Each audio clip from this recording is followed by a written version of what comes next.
नमस्कार. बासुंदी पुरी म्हटलं की आपल्या डोळ्यांसमोर येते लग्नाच्या पंक्तीमधली घट्ट रसरशीत बासुंदी. पण अशी बासुंदी घरी बनवायचं म्हटलं की तासभर दूध आटवावं लागतं. टेन्शन घेऊ नका. आज सिक्रेट मसाला रेसिपी तुमच्याबरोबर शेअर करणार आहे, ज्यामुळे बासुंदी पटकन घट्ट होईल. सोबतच आपण बटाट्याची भाजी आणि मस्त टम्म फुगलेल्या पुऱ्या सुद्धा बनवणार आहोत. चला तर वेळ न घालवता पटकन आपण या रेसिपीला सुरुवात करूया. आज आपण 2 लिटर दुधाची बासुंदी बनवणार आहोत. त्यासाठी इथं मी जाड तळाची कढई घेतलेली आहे. आता दूध आपल्याला व्यवस्थित सतत ढवळत आटवून घ्यायचं आहे. गॅसची फ्लेम आपण मीडियम करूया. तोपर्यंत सिक्रेट मसाला रेसिपी मी तुमच्याबरोबर शेअर करते. इथे 10 ते 12 काजू, 8 ते 10 बदाम आणि 4 ते 5 हिरवी इलायची. इथे मी 3 टेबलस्पून मिल्क पावडर घेतलेली आहे. मिक्सरला आता आपण मसाला बारीक करून घेऊया. तुम्ही बघू शकता किती अप्रतिम हा मसाला बनवून तयार झालेला आहे. आता मसाला आपण दुधामध्ये घालूया. त्यानंतर दूध आपल्याला सतत ढवळत व्यवस्थित आटवून घ्यायचं आहे. या एका मसाल्यामुळे तुमची बासुंदी चवीला तर अप्रतिम होईलच, पण ती हवी तशी दाटसर सुद्धा होईल. हा मसाला वापरून बासुंदीला छान दाणेदारपणा सुद्धा येतो आणि चव सुद्धा अप्रतिम होते. आता तुम्ही बघू शकता बऱ्यापैकी दूध घट्ट झालेलं आहे. यामध्ये आपल्याला अर्धी वाटी साखर घालायची आहे. 3 ते 4 टेबलस्पून इथं मी साखर घातलेली आहे. साखरेचं प्रमाण तुम्ही तुमच्या चवीनुसार कमी अधिक करू शकता. त्यानंतर आवडीनुसार यामध्ये आपल्याला काजू आणि बदामचे काप सुद्धा घालायचे आहे. काजू बदामचे काप घातल्यामुळे बासुंदीला अगदी रिचनेस येतो. मस्त घट्ट इथं आपली बासुंदी तयार झालेली आहे. जोपर्यंत साखर विरघळत नाही तोपर्यंत आपल्याला व्यवस्थित आटवून घ्यायचं आहे.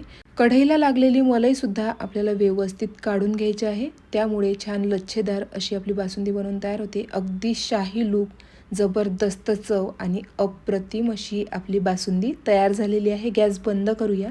गार्निशिंगसाठी इथे मी गुलाबाच्या पाकळ्या वापरलेल्या आहे. तुम्ही ड्रायफ्रुट्सचा सुद्धा वापर करू शकता. हवं असल्यास तुम्ही यामध्ये केशर सुद्धा ऍड करू शकता. बासुंदी तयार झालेली आहे. चला तर पटकन आता पुरीसाठी पीठ मळून घेऊया. तर इथं मी 2 मोठी वाटी गव्हाचं पीठ घेतलेलं आहे. ज्या वाटीने गव्हाचं पीठ घेतलं त्या वाटीने आपल्याला पाव वाटी बारीक रवा घालायचा आहे. थोडीशी साखर, 1 पळी तेल घालायचं आहे.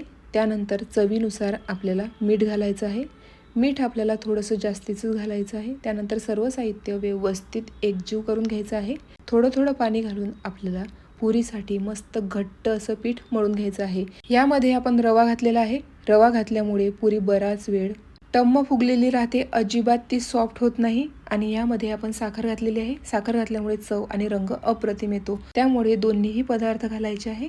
थोडंसं तेल लावून आपण 10 मिनिट पीठ मुरवत ठेवणार आहोत. आता पीठ मुरतंय तोपर्यंत आपण बटाट्याची भाजी तयार करूया. त्यासाठी कढईमध्ये 2 टेबलस्पून तेल, जिरं, मोहरी आणि कढीपत्त्याची मस्त खमंग फोडणी द्यायची आहे. 7 ते 8 हिरवी मिरची बारीक कट करून घालायची आहे. हिरव्या मिरचीचं प्रमाण तुम्ही तुमच्या चवीनुसार कमी अधिक करू शकता.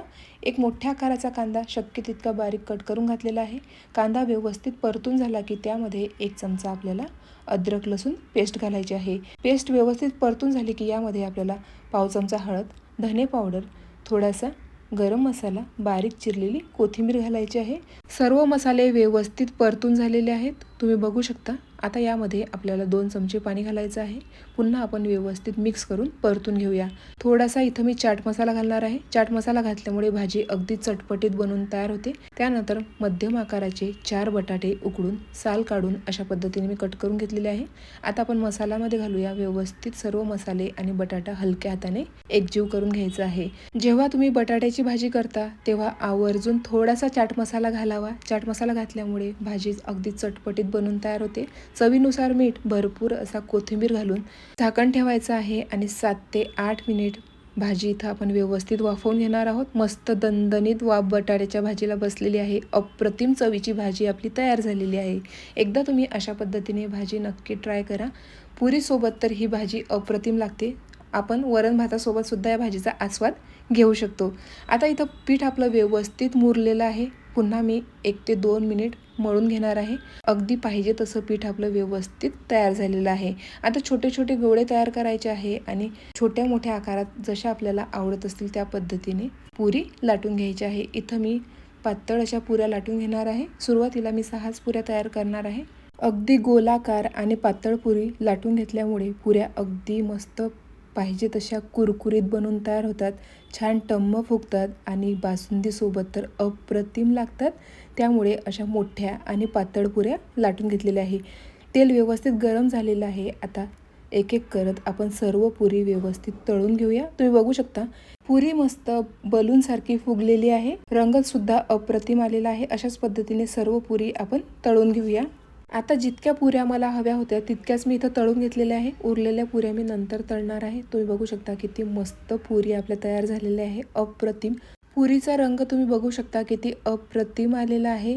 यामध्ये आपण साखर घातलेली आहे, यामध्ये आपण रवा सुद्धा घातलेला आहे। रवा घातल्यामुळे अशीच पुरी बराच वेळ टम्म फुगून राहते। चला तर पटकन गरमागरम बटाट्याची भाजी, मस्त पुरी आणि क्रीमी, चविष्ट आणि अगदी रबडीसारखी घट्ट बासुंदी सर्व करूया। या पद्धतीने तुम्ही एकदा बासुंदी नक्की ट्राय करा। रेसिपी आवडली असेल तर व्हिडिओला नक्की लाईक करा। तुम्ही बासुंदीमध्ये कोणता सिक्रेट पदार्थ टाकतात हे मला कमेंटमध्ये सांगायला विसरू नका। तुम्हाला पुरीसोबत कोणती भाजी खायला आवडते ते सुद्धा सांगा। अशाच मस्त नवनवीन आणि पारंपरिक रेसिपीजसाठी आपल्या योगिताज किचन स्टोरीला सबस्क्राईब करायला मात्र विसरू नका। Thank you for watching. भेटूया नवीन रेसिपीसोबत।